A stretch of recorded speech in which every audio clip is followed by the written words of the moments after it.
And we are kicking off today with NXT, which did not go as Cora Jade would have hoped, as an injury in her match with Jordynne resulted in the match being called off. Unfortunately, it now appears Jade has entered concussion protocol following her injury, as first reported by Brian Alvarez on Wrestling Observer Live. Reviewing the footage, he believes Jade got hurt when she hit the turnbuckle in a strange way, which made her neck snap back. Alvarez stated that Jade struggled in the ring, including missing a stomp and failing to bounce off the bottom rope, and when the referee noticed things were wrong, they stopped the match. Alvarez noted that it's not clear exactly when the concussion happened, but it seems to have happened during a normal move. Fightful Select adds that contrary to what some had believed, Jade did not suffer a knee injury but a head injury, so this concussion report was not unexpected. Cora Jade herself has said that she was rocked for a second during the match, but she said she didn't suffer a knee injury, which will come as a relief. In the immediate aftermath of the incident, many had predicted a knee injury given that Jade has a history of knee injuries, including one that forced her to miss much of 2024. On Twitter, a fan said they'd read Jade's lips during the match and claimed that the NXT star had said, "My knee, it's up." This earned a response from Jordynne, who shut down any speculation about a theoretical knee injury, as she stated she did not say that. As we previously reported, Jade was able to walk normally after the match, another indication that she didn't suffer a knee injury, but being on concussion protocol raises a lot of questions. With this protocol, it's unclear when Jade will return to action, as WWE's medical team will monitor her recovery very closely, given that head injuries are taken very seriously. Despite plans to wrestle for the Knockouts World title at TNA Sacrifice this month, Jade's future is very uncertain right now, and fans will hope for the best and pray she's back soon enough. The biggest moment by far at Elimination Chamber Toronto came at the end when John Cena turned heel and aligned himself with The Rock, selling his soul to the final boss. Cena's heel turn comes decades after being a clean-cut babyface on WWE TV, and now the 16-time world champion has earned himself a new Guinness World Record. Cena now holds the record for the longest WWE face run before turning heel, as he had been a face from late 2003 all the way through to March 1st, 2025. Fans never imagined that Cena would turn heel, especially this close to the end of his in-ring career, but those fans will now have to accept what happened in the Rogers Center. The question now is, what's next? Well, we know that Cena's win in the Chamber means he'll challenge Cody Rhodes for the undisputed WWE Championship at WrestleMania 41.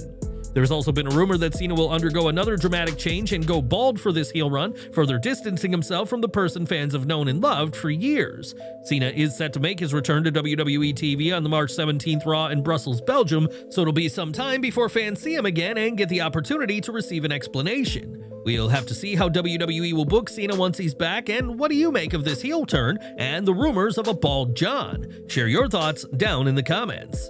Given his turn, fans are clamoring to see more of John Cena, who has now been added to a few episodes of SmackDown after WrestleMania 41. Cena's been confirmed for the May 30th episode in Knoxville, Tennessee, the June 13th show in Lexington, Kentucky, and the following week's SmackDown in Grand Rapids, Michigan. The big question is whether John Cena will walk into Knoxville as a 17-time and reigning WWE champion, and fans will also get the chance to see him this month. In addition to the aforementioned Raw in Brussels, John will be at the March 24th edition of Raw in Glasgow, Scotland, as well as the March 31st episode from London, England. This could be a spoiler of WWE's plans, as having Cena on the shows could mean he'll win the title at WrestleMania and be a part-time champion with sporadic defenses. According to WrestleVotes, The Rock may appear on one of these episodes of Raw alongside Cena, though it's not clear whether the final boss will be in Brussels, Glasgow, or London. John's turn has sent shockwaves that have even broken into the non-wrestling media, and his farewell tour this year will prove to be must-see for fans. As a heel turn fans thought they'd never see, many have been comparing John Cena's turn to the dark side to the heel turn of Hulk Hogan from Bash at the Beach '96. Hogan's turn, which led to the formation of the New World Order, was certainly a shock, and when speaking to Justin Barrasso of Undisputed, Hogan weighed in on Cena's turn. He said, "It's one of the best heel turns I've seen in a long time. All the major players were involved. I can't say enough about The Rock too, he was incredible. They did it right, I'll tell you that." Many are wondering how long Cena will remain a heel, with some predicting he'll still end his career as a face, and Hogan was asked how long he expects this turn to last. He said, "It's going to work as long as John wants to stay plugged in. I don't know his schedule or how many days he'll work, but he definitely has everyone's attention, plus The Rock is involved too. This could heat up more than anyone is expecting. It could be so hot that it's crazy, which will lead to a WrestleMania match you'll never forget." Cena's heel turn ironically took place in the same building as WrestleMania 18, where Hogan battled The Rock, which, despite Hogan being a heel, ended with fans cheering for the Hulkster. Now, Rock and Cena are ready to dominate WWE as a seemingly unstoppable force, which could spell disaster for Cody Rhodes and his title reign at WrestleMania 41. Cody Rhodes was not on Raw this week as he was selling the attack handed to him in Toronto, but on Twitter, his brother Dustin told fans, "Cody's gonna be okay, hell is coming." Cody has been confirmed for this week's episode of SmackDown, where he's bound to address all that went down last Saturday in Toronto, Canada. Now, Greg Miller has been part of WWE's production team for some time, but now it appears his time with the company may have come to an end. This week, the host/presenter has been quietly removed from WWE's official roster page without any explanation given behind the change. Miller's profile has not been moved to the alumni section, and clicking on his profile in a search engine takes you to a page that says you're not authorized to access this page. Miller, who first rose to fame as a host/editor for IGN, is best known in WWE circles for hosting the This Is Awesome show on Peacock and the WWE Network. With all that's happened this week, the big question is whether this was a slight oversight or if WWE is quietly cutting ties with Miller. Stay tuned to find out. After her shocking return in Elimination Chamber Toronto, Jade Cargill isn't here to explain herself, as on Twitter she gave a one-word post, "chosen." The comments were filled with confused fans who speculated what Cargill meant by her post, which all comes ahead of her appearance on this Friday's SmackDown. This isn't Jade's first cryptic post since returning to TV, as in the immediate aftermath of Elimination Chamber, she shared a promo video directed by Ricky Starks. In that video, Jade spoke of wolves in the shape of women and losing her mother, and warned any potential opponents that "I've played by the rules long enough." Naomi has already felt the wrath of Cargill as the attack on the Glow forced her to be removed from the Women's Elimination Chamber match. Naomi has yet to resurface on WWE TV, but has been selling the injury as at the Queen of the Ring premiere she wore a sparkly neck brace to match her outfit. Cargill has been confirmed for this Friday's show, where fans will hopefully get some answers from the chosen WWE superstar who's ready to make an impact once more.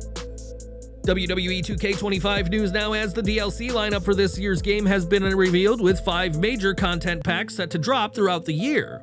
This week it was confirmed that the New Wave pack will drop in May 2025 and will include Alex Shelley, Chris Sabin, Julia, Stephanie Vaquer, and a mystery celebrity guest. The Duncan Destruction pack will release in June, which will feature Abyss, The Great Khali, and 3 NBA stars yet to be announced.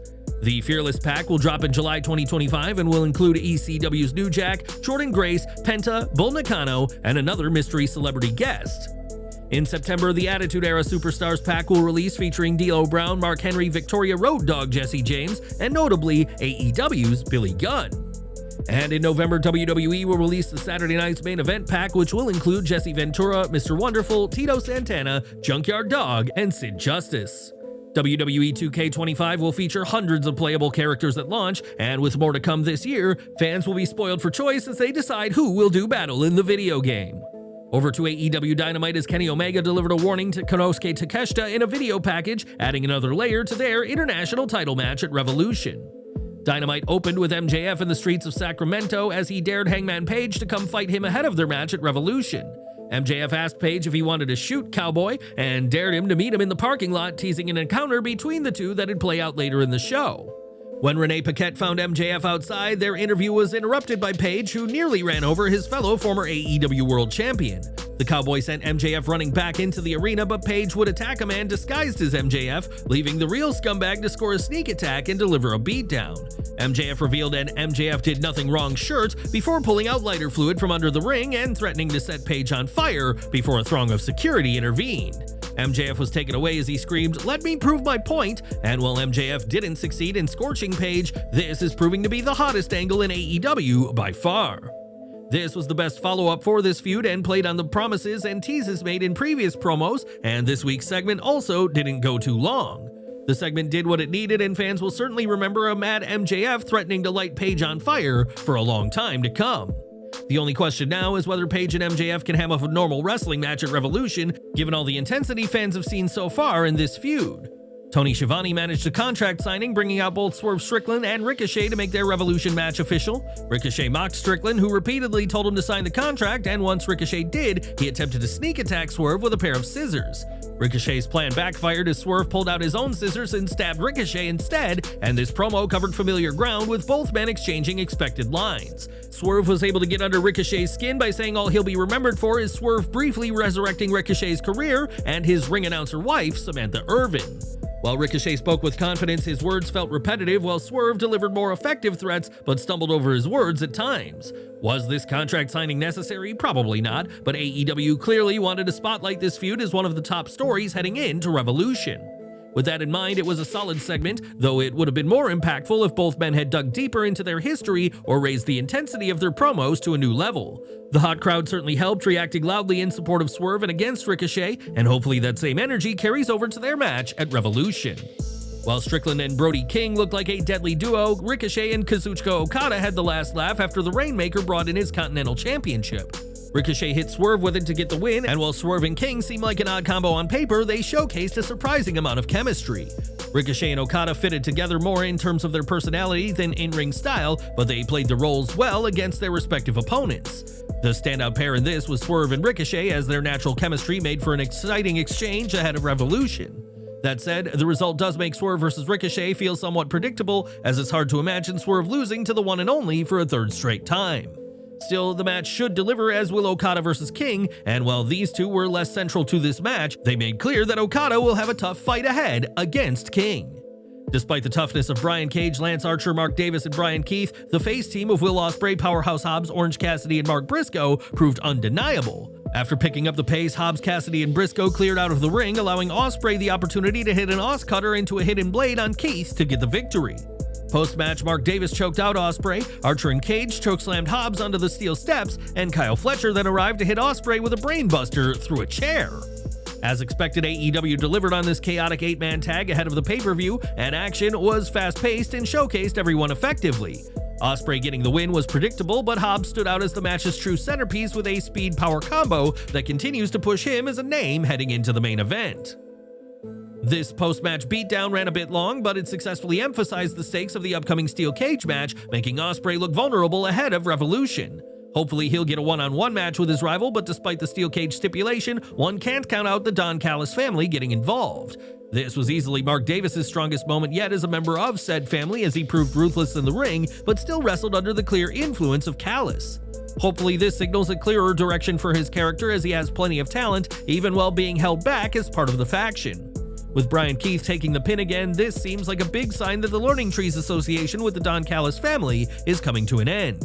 Cope showed surprising respect to Wheeler Yuta both before and after the match, and after fighting through Yuta's best efforts, Cope sealed the win with a spear. A post-match handshake left Yuta feeling confused, and Jon Moxley then confronted Cope, only to receive a shoulder check by Yuta, who left without a word.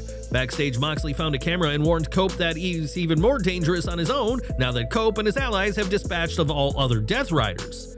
When Yuta gets the spotlight in the ring, he always delivers, and this match was no exception, as he and Cope clicked in an unexpected way thanks to their blending of technical skills. After weeks of Cope dismantling the Death Riders, it was a genuine surprise to see him show respect to Yuta with a segment that has shaken something loose in Yuta. This was a fun twist, which showed why Cope is in the right of this story, as he isn't treating Yuta as a loyal ally to Moxley, but rather the victim of brainwashing by the AEW World Champion. This week's show was the clearest sign of dissension among the Death Riders ranks, and given Yuta's past with Moxley and the Blackpool Combat Club, this could be the start of a massive change.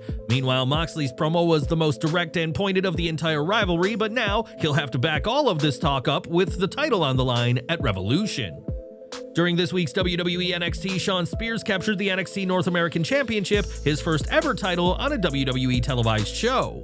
Spears defeated Tony D'Angelo to win the gold, and after the match was greeted by Shawn Michaels, who clearly wanted to be the first to congratulate the new champion.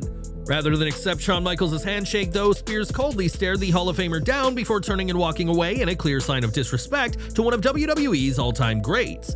Spears clearly isn't here to make friends, especially with the man who delivered sweet chin music to poor Stan at the Cyber Sunday 2006 pay-per-view. Spears' wife Cassie Lee, aka Peyton Royce, was spotted in the arena, as she was able to watch her husband finally win a championship in WWE in person. The new champ is already making waves both in the ring and backstage, and with Izzy Dame, Brooks Jensen, and Nico Vance by his side, Spears could hold the title for a very long time. Last night, WWE debuted its brand new show, Evolve, which featured the Stars of Tomorrow as well as names from NXT, including Shawn Michaels and NXT General Manager Ava. Ava has come into her own as GM of NXT, and on WWE Evolve, Michaels revealed that he was going to let Ava have the run of things and book the show how she sees fit. Ava responded by teasing big plans for next week, and this is a huge step for The Rock's daughter, who now has 2 WWE shows under her leadership. These are early days for WWE Evolve, and time will tell how the brand continues to grow and flourish now that Ava is the one calling the shots. Back to Dynamite, and Penelope Ford and Megan Bayne took time to find their chemistry as a team, with Ford accidentally kicking Bayne in the corner. That was followed by a running corner dropkick by Thunder Rosa, who launched off the back of Kris Statlander, but once the heels did find their chemistry, they looked unstoppable. Ford took out Statlander on the outside before Bayne hit a sit-out F5 on Thunder Rosa for the win, another sign of AEW's commitment to building Bayne as a serious player in the division. Bayne dominated two former champions throughout this match and delivered some of her most impressive offense to date. Even with some intentional miscues to tease Ford costing her the match, Bayne remains undefeated in AEW, a status fans can expect to continue for some time. Renee Young interviewed Mercedes Moné, who vowed to defeat Momo Watanabe once again at Revolution, a nod to her win over Watanabe at New Japan's Capital Collision in August 2024. That match was for the New Japan Strong Women's title, and while she came up short then, Momo is focused on ending Moné's lengthy reign as AEW TBS champion this month. Jay White hit a switchblade on Max Caster right after the bell rung to get a quick win and vowed to celebrate with new AEW World Champion Cope at Revolution. This was barely a segment or a match, but showed just how well Caster has done in his obnoxious new role, and also gave Cope the chance to address the AEW World title scene. Something will happen after Cope versus Moxley, and while the safe bet is White turning on Cope, he's not the only option, as Christian Cage is also lurking. Renee Young tried to facilitate a sit-down interview between Toni Storm and Mariah May, both of whom agreed to no physical contact. May flexed this rule by spitting in Toni's face and claimed Storm and the title are nothing without her, but Storm fired back, saying May will live in mediocrity forever. Storm claimed that fans will one day ask whatever happened to Mariah May, and when Renee said she prays neither woman gets hurt, both responded in unison saying, "Pray for her." This was a fantastic promo of arguably the best women's division angle AEW has ever seen, and a fitting development ahead of their blow-off match at Revolution. And that was AEW Dynamite, and what did you think of the show? Share your thoughts in the comments